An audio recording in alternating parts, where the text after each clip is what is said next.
সিরিয়ার পূর্ব ঘৌতায় যুদ্ধের সময় আহতদের সরিয়ে নিতে ব্যবহৃত একটি ভূগর্ভস্থ সুড়ঙ্গ এখন পরিণত হয়েছে আস্ত এক জাদুঘরে। প্রায় ১০০ মিটার অংশে রাখা হয়েছে যুদ্ধের সময় ব্যবহৃত চিকিৎসা সরঞ্জাম, ছবি ও বিভিন্ন নিদর্শন।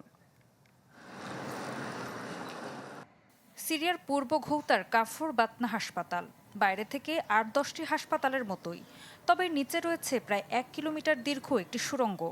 সিরিয়া গৃহযুদ্ধের সময় আহতদের এক জায়গা থেকে অন্য জায়গায় সরিয়ে নিতে এই পথ ব্যবহার করা হতো।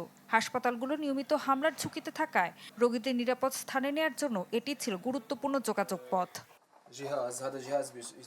যুদ্ধ শেষ হয়েছে, তবে সুড়ঙ্গটির একটি অংশ এখনো ধরে রেখেছে সেই সময় স্মৃতি। প্রায় ১০০ মিটার অংশকে রূপ দেওয়া হয়েছে জাদুঘরে। প্রদর্শনীতে রয়েছে যুদ্ধের সময় ব্যবহৃত চিকিৎসা সরঞ্জাম, অস্ত্রোপচারের উপকরণ, ছবি এবং বিভিন্ন চিকিৎসা সামগ্রী। নগদ নিয়ে এলো হার না মানা হার অফার। সর্বনিম্ন ১০,০০০ টাকা রেমিটেন্স নগদে পাঠালে থাকছে স্বর্ণের হার জেতার সুযোগ। আমরা এই সুড়ঙ্গকে জাদুঘরের রূপ দেওয়ার সিদ্ধান্ত নিয়েছি ইতিহাস সংরক্ষণের জন্য। বিশ্বকে দেখাতে চেয়েছি ঘৌতার মানুষ কিভাবে দীর্ঘ অবরোধের মধ্যেও টিকেছিলেন। একই সাথে এই সময়ের পরিস্থিতি ও শাসক গোষ্ঠীর কর্মকাণ্ড নথিবদ্ধ করতে চেয়েছি। যুদ্ধের সময় চিকিৎসা সরঞ্জামের সংকট ছিল চরম। আন্তর্জাতিক মানের চিকিৎসা সরঞ্জাম পাওয়া তো দূরের কথা, অনেক ক্ষেত্রে একই উপকরণ বারবার ব্যবহার করতে হয়েছে। সুড়ঙ্গটি তৈরি করার কারণ ছিল সম্পূর্ণ মানবিক। আহত রোগীদের এক জায়গা থেকে অন্য জায়গায় নেওয়া হতো।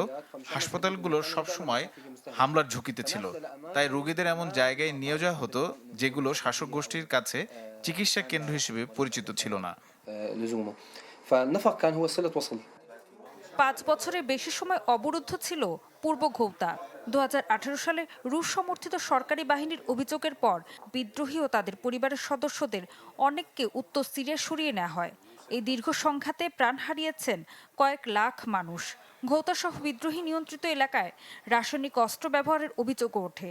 সরকারি বাহিনীর বিরুদ্ধে সারিন ও ক্লোরিন ব্যবহারের তথ্য উঠে আসে জাতিসংঘ রাসায়নিক অস্ত্র নিষিদ্ধকরণ সংস্থার তদন্তে।